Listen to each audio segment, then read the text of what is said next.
গোপাল এখনো মায়ের কোলে বসে ননি খাচ্ছে আর পদে দোলাচ্ছে। আরে এই ভাই, তুই এখনো মায়ের কোলে বসে ননি খাচ্ছিস, আর ওখানে আমরা সকলেই দাঁড়িয়ে আছি, কানাই কখন আসবে, কানাই কখন আসবে। এ ভাই, তুই একবার গগন পানে চেয়ে দেখো আর কি বেরিয়ে আছে। হ্যাঁ, তাই পদকর্তা কি বললেন? অরুণ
গগন পানে চেয়ে দে, আর যে বেলি নাই।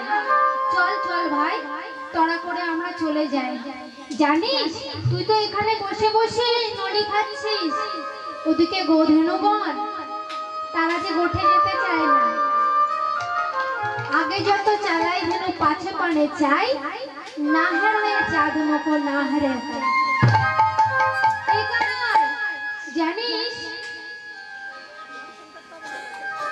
আমরা তাদেরকে গোঠে নিয়ে যাওয়ার জন্য কত প্রহর করেছি, কত মেরেছি, কিন্তু তারা না তোকে না দেখে যেতে চায় না। কি বাবা, তাই তো? বৃন্দাবনের গাভীগণ, আমরা তো মানব, আমরা মানব হয়েও গোবিন্দকে চিনি না, আর তারা গোবিন্দ বলে কাঁদতে পারে না। তারা কি করে জানো?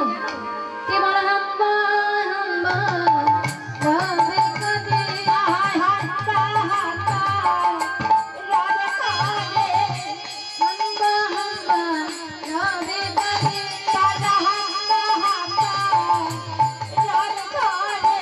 কৃষ্ণ চরণ কাঁদে বলে হাম্বা হাম্বা গাবে কাঁদে, কৃষ্ণ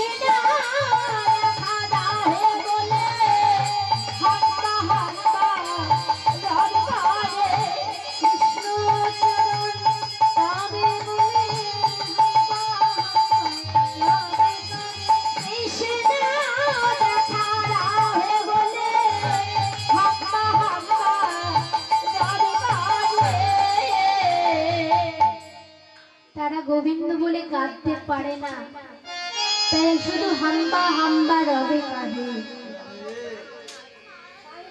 দেখবে বাবা,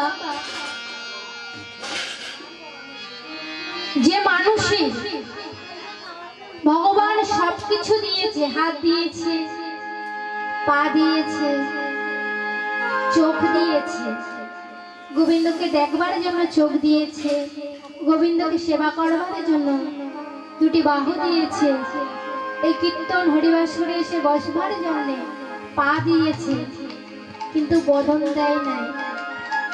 সেই ভক্ত কেঁদে কেঁদে কি বলেন জানেন?